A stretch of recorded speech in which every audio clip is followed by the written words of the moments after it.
রুমটা গোছাতে গোছাতেই আয়েশা ডাকলেন রান্নাঘর থেকে। শাফিনের জন্য নাস্তা বানাতে হবে। কতদিন পরে আসবে ছেলেটা? কাজের চক্করে পড়ে রুমাইশার ফোনটা চেক করার সময় পেল না, কিন্তু কাজ করতে গিয়ে ভুল করতে লাগলো শুধু। মনটা ওর এদিকে নেই, মাথায় অনেক অনেক চিন্তা কিলবিল করছে। কোনো কাজ ঠিক মতো হচ্ছে না। সাফওয়ান মেসেজ দিয়েছে কিনা দেখার জন্য মনটা আকুল হয়ে পড়েছে। এইভাবে কিচ্ছু হয়নি ভাব করে থাকা ওর পক্ষে একদম সম্ভব হচ্ছে না। আয়েশা খানম না পেরে ধমক দিলেন, কি রে, মন কোথায় তোর? চিনির কৌটা দিতে বলেছি, হলুদ দিতে বলিনি। পায়েসে হলুদ দিব নাকি আমি এখন? মায়ের ধমকে রুমাইশা থতমত খেয়ে গেল। দ্রুত হাতে হলুদের কৌটাটা সরিয়ে রেখে চিনির কৌটাটা এগিয়ে দিল মায়ের দিকে। নাস্তা বানাতে বানাতেই শাফিন এসে পৌঁছালো। বাইক নিয়ে এসেছে ও। কারো বাইকের শব্দ শুনে রান্নাঘর থেকে বেরিয়ে দেখতে গেল রুমাইশা কে এসেছে। শাফিন রুমাইশাকে দেখে দারুণ একটা হাসি দিল। তারপর বাইক থেকে নামলো। ফুপ্পার বাইক তো এমন না। এই বাইক শাফিন কই পেল? কি রে, তুই কার বাইক চুরি করে এনেছিস? চোখ টেনে এক ভুরু উঁচু করে বলল রুমাইশা, এটা আমার বাইক, ভাইয়া আমাকে কিনে দিয়েছে ভাবিকে নিয়ে সেফলি ঘুরে বেড়ানোর জন্য। কারণ ভাবির নাকি মন খারাপ। শেষের কথাটা ভাব নিয়ে টেনে টেনে বলল শাফিন। রুমাইশা বুঝল না কিছু। মানে কি? কার ভাবি? কিসের ভাবি? শাফিন রুমাইশার দিকে সরে এসে ফিসফিস করে বলল, আমার উঠবি ভাবি। ভাইয়া আমাকে সব বলে দিয়েছে। তলে তলে এত কিছু করো, আর আমি একমাত্র দেবর, আমাকে কিছুই জানাও না? রুমাইশা কিছু বলতে নিবে তার আগেই আয়েশা এসে ডাক দিল, কি হচ্ছে রুমি? ছেলেটা এসেছে, ওরে ভেতরে নিয়ে এসো। না বসিয়ে বাইরে দাঁড়িয়ে গল্প করছিস কেন? এই তো মা, আসছি, বলে রুমাইশা শাফিনকে ভেতরে যেতে ইশারা করলো আর চোখ গরম দিয়ে বুঝিয়ে দিল বেশি লাফালাফি না করতে। তারপর নিজেও ভেতরে চলে গেল। শাফিন গেল ওর পেছন পেছন। শাফিন রুমাইশার রুমে ঢুকলো সোজা। আপু, খেয়েই রেডি হবা কিন্তু, আমরা ঘুরতে যাব। কোথায় যাবি এই অসময়ে? রুমাইশা গ্লাসে পানি ঢেলে এগিয়ে দিল শাফিনকে খাওয়ার জন্য। শাফিন গ্লাসটা হাতে নিতে নিতে বলল, ভাসমান ব্রিজে চলো, বাওরও দেখা হবে, ঘোরাও হবে প্রকৃতির মাঝে। তোর ভাই হঠাৎ বাইক কিনলো যে? কবে কিনেছে? শাফিন এক চুমুকে পানিটা শেষ করে বলল, আমার ভাই করছো কেন? তোমার কিছু হয় না নাকি? বাইক ভাইয়া সকালেই কিনে এনেছে। কি মনে করে এনেছে তা জানি না। সকালে আমাকে ফোন দিয়ে বলল, বাইরে তোর জন্য একটা সারপ্রাইজ রাখা আছে, রিমোদের বাড়িতে যাওয়ার সময় দেখিস।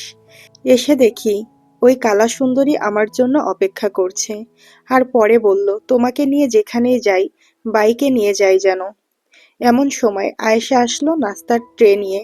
আয়েশা আসার সাথে সাথেই শাফিন চুপ করে গেল। আয়েশা সন্দেহের চোখে বলল, আমাকে দেখে তোরা চুপ করে গেলি কেন? কি এমন কথা বলছিলি শুনি? এসব কাজিনীয় বিষয় মামি, এসব বড়দের শুনতে হয় না, বিজ্ঞের মতো করে বলল শাফিন। আয়েশা ওর মাথায় একটা চাটি মেরে বলল, খুব তো বেশি বুঝো, দেখবানে রেজাল্ট কি হয়। তারপর আবার রান্নাঘরে চলে গেলেন আয়েশা। শাফিন রুমাইশার দিকে ফ্যালফ্যাল করে তাকিয়ে বলল, আমার রেজাল্ট কি করলো আপু? রুমাইশা ওকে ধমক দিয়ে বলল, চুপ থাক, কাজের কথা বল। ড্রাইভিং লাইসেন্স আছে তোর? লাইসেন্স ছাড়া বাইক নিয়ে ঘুরলে পুলিশ কিন্তু সোজা শ্বশুরবাড়ি পাঠিয়ে দেবে, আর নয়তো যৌতুক দিতে হবে। সব আছে আমার, তুমি একদম চিন্তা করো না। তুমি পুরা সেফ অ্যান্ড সাউন্ড থাকবা, রুমাইশাকে আশ্বস্ত করে বলল শাফিন। রুমাইশা এবার শাফিনের পাশে বসে বলল, তোর ভাই তো করে সামান্য মাস্টারি, এত টাকা কই পাই? সবসময় দেখি বড়লোকি ভাব, আবার মার্সিডিস কিনেছে, বাপরে বাপ। আছে আপু, জানি না আমরা কেউ। ওর রিসার্চ ল্যাব আছে কোথায়, দাদুর একটা ছিল না কোথায়, সেটাই কোথায় তাই এক্স্যাক্টলি আমি জানি না। শুধু আমি কেন, কেউই জানে না। আমি যতটুকু জানি সিঙ্গাপুরেই কিছু রিসার্চারদের সাথে ও কাজ করে, কিন্তু ওকে সিঙ্গাপুরে থাকতে দেওয়া হবে না। কেন তা জানি না। ওই রিসার্চারদের সাথে মিলেই ও সম্ভবত মেডিসিন ক্রিয়েট করে। ভাইয়া যে কি পরিমাণ গাছটা চিনে তা তোমাকে বলে বোঝাতে পারবো না। ওর স্মৃতিশক্তি যে কি প্রখর তা ভাবনারও বাইরে। তুমি অনলাইন থেকে যে কোনো গাছ বের করে আনো না কেন, ও নিমিষেই বলে দেবে সেটা কি গাছ। তার কাজ কি, সেটা কি কি রোগ নিরাময় করতে পারে। এত গুণধর ব্যক্তি যে আমার ভাই, তাতে আমি খুবই কৃতজ্ঞ। তোকে একবার কথা বলতে দিলে হয়। ফেনা উঠিয়ে ফেলিস পুরা। চল খেতে চল। খেয়ে দ্রুত বেরোতে হবে, তাইলে বেশিক্ষণ নেচে বেড়ানো যাবে।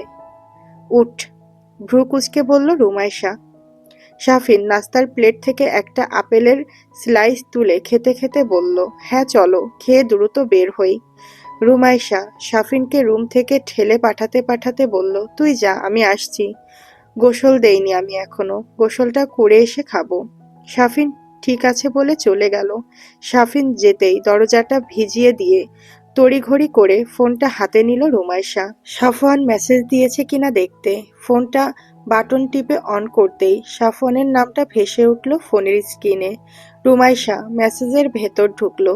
তুমি চিন্তা করো না প্রেয়সী, আমার কিছুই হবে না। তোমার সাফওয়ান কাঁচা কাজ করে না। ওদের যা প্রাপ্য তা ওরা পেয়েছে, তুমি নিশ্চিত থাকো। বড় করে একটা দীর্ঘশ্বাস ছাড়ল রুমাইশা। একদিকে পাপীদের পাপের শাস্তি, অন্যদিকে নিজের প্রিয় মানুষটার করা অপরাধ। কোনটার দিকে এগোবেও বুঝতে পারছে না। ওর প্রিয় মানুষটার গায়ে আর কোনো আঁচড় না লাগুক। দুপুরে খাওয়ার কিছুক্ষণ পর বের হলো শাফিন আর রুমাইশা। উদ্দেশ্য ওদের ঝাপার ভাসমান ব্রিজ। শাফিন পাকা হাতে ড্রাইভিং করছে। রুমাইশা বসে আছে পেছনে নিশ্চিন্তে, বসে বসে রাস্তার ধারের দৃশ্যগুলো উপভোগ করছে। রাজগঞ্জের কলেজ পার হয়ে ওরা বাজারের ভেতর ঢুকলো, তারপর মোড় নিয়ে চলে গেল পুরানো ব্রিজে। বেশ লাগছে রুমাইশার। রাফসান বাড়িতে থাকলে একটু ঘোরা হয়, কিন্তু ও যখন রাজশাহী চলে যায় তখন আর বাইকে ওঠা হয় না। তাই এতদিন পর শাফিনের সাথে ঘুরতে বেরিয়ে মনটা খুশি খুশি হয়ে গেল ওর। সমস্ত দুশ্চিন্তাগুলো কোথায় যেন উড়ে গেল কর্পূরের মতো। রাস্তায় জ্যাম থাকায় ধীরে ধীরে এগোচ্ছে ওরা। ওদের পিছনেই একটা কাপল বাইকে করে আসছে। মেয়েটা শাড়ি পরে আছে আর ছেলেটা পাঞ্জাবি, খুব সম্ভবত বিবাহিত কাপল। দুজন বাইকের ওপর বসে খুনসুটি করছে। রুমাইশার খুব ভালো লাগলো ওদেরকে দেখে। কত হ্যাপি এরা। হঠাৎই ওর মনে হলো, ওর কি কখনো এরকম সুযোগ হবে সাফওয়ানের সাথে। সাফওয়ান সাফওয়ানকে ও বসিয়ে ফেলেছে একদম বুকের ভেতর। কখন হলো এসব?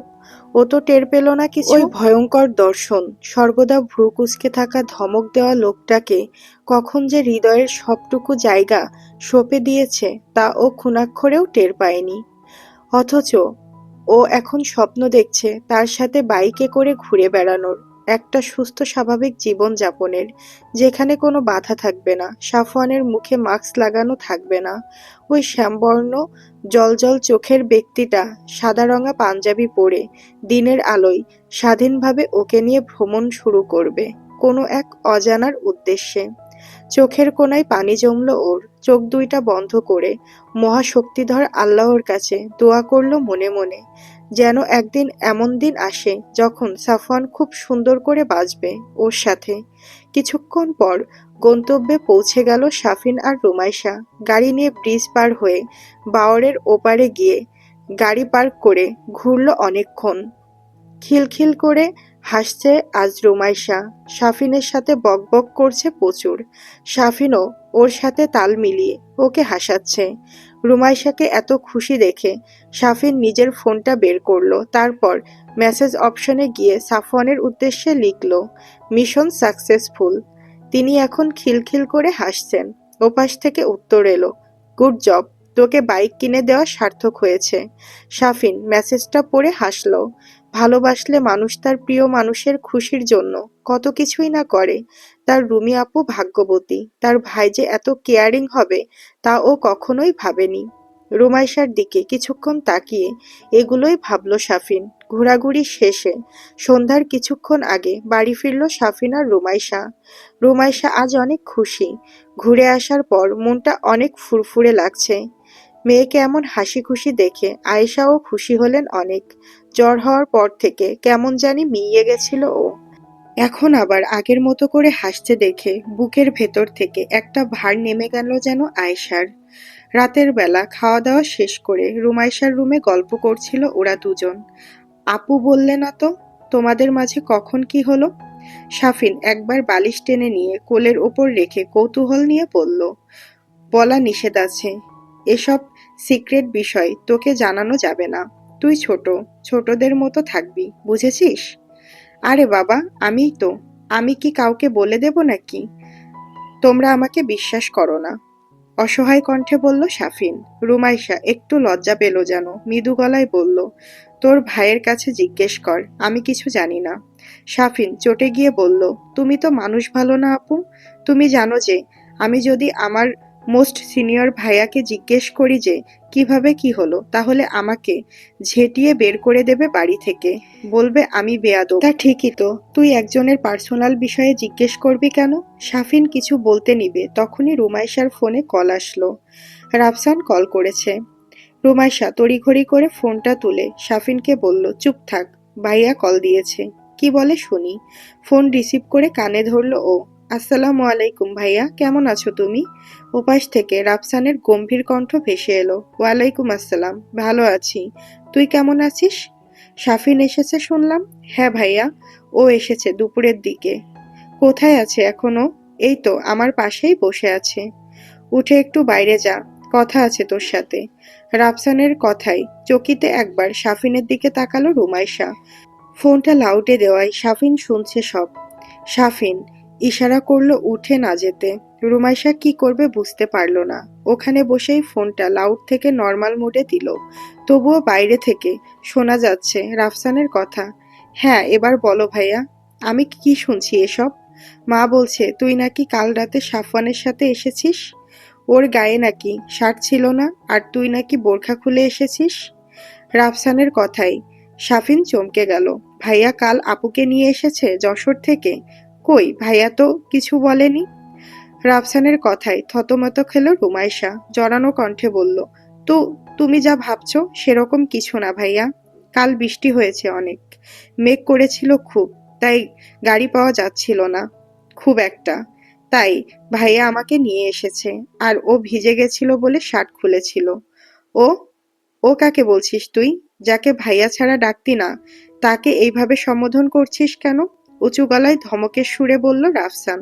তারপর আবার বলল, কি আছে তোদের ভেতর যে এত সিনিয়র একজনকে তুই ও বলছিস?